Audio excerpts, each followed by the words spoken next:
Сәлеметсіздер ме? Шығыс Қазақстан гуманитарлық колледжінің тарих және қоғамдық пәндер оқытушысы Елшібаева Динара Мәулітханова.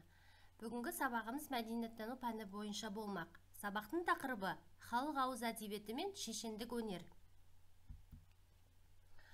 Қазақ халқының ауыз әдебиеті тұрмыс салт жырлары, аңыз әңгімелер, ертегілер, мақал-мәтелдер, жұмбақтар, жаңылтпаштар болып бөлінеді.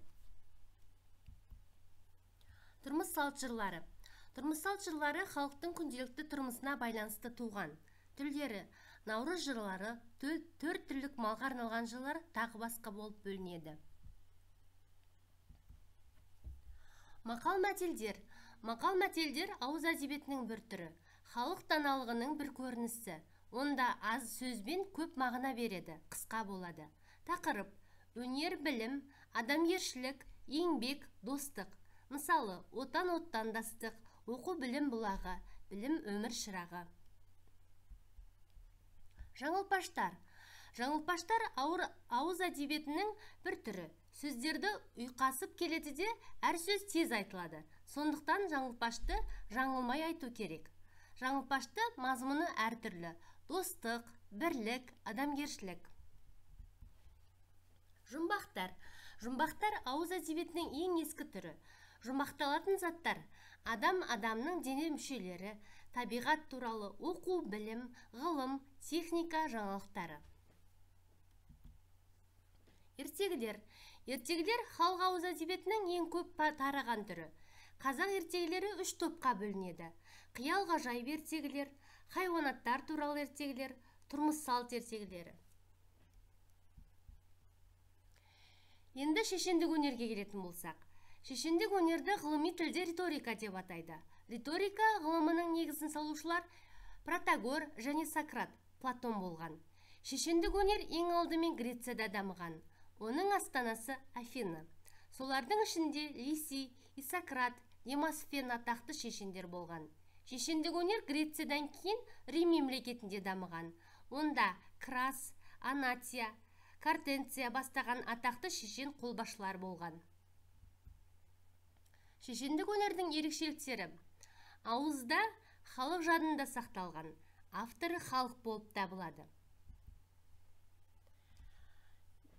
Енді біздің қазақ халқының атақты би шешендеріне келетін болсақ, 300-дің өзінің 3 билері бар. Ол ұлы жүздің төбе биі Төле би, орта жүздің төбе биі Қаз дауысты Қазбек би, кіші жүздің төбе биі Әйтеке би.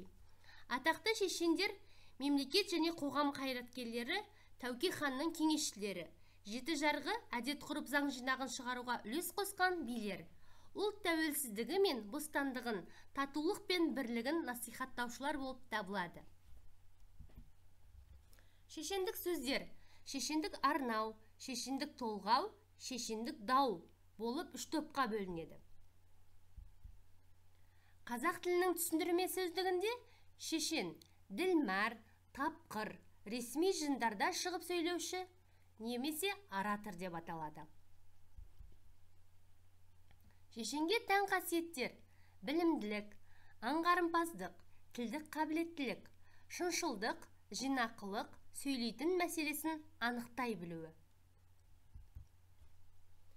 Қазақ хандығында Қасым ханның қасқа жолы, Есім ханның ескі жолы, Тәуке ханның жеті жарғысы деп аталатын заңдар болды. Бұл заңдар сол заманда ислам діні тұтынатын Күншығыс пен Орта Азияның бірсыпыра елдеріндегі феодалдық мемлекеттер мен хандықтарда жатпай қолданып отырған ислам дінінің шариғат заңынан мүлдем басқаша болатын. Бұл қазақ хандығының ерекше тарихи, әлеуметтік, экономикалық және саяси жағдайының туындысы еді. Қазақ хандығының заңдары жарғы деп аталады. Қазіргі шешендік сөздер мазмұнына қарай былайша бөлінеді: әлеуметтік, саяси мазмұнды шешендік сөздер, яғни бұлар баяндамалар, саяси сөздер, дипломатиялық сөздер, әскери патриоттық сөздер, үгітші сөздері. Екіншісі, білім ғылымдық сипаттағы шешендік сөздер, дәрістер, ғылыми баяндамалар. Үшіншісі, сотта айтылатын шешендік сөздер, айыптаушының, қорғаушының сөздері. Төртіншісі, әлеуметтік тұрмыста қолданатын шешендік сөздер, мерейтойда айтылатын мақтау сөздер, құттықтау сөздері. Бесіншісі, діни қызметте қолданылатын шешендік діни уағыздар.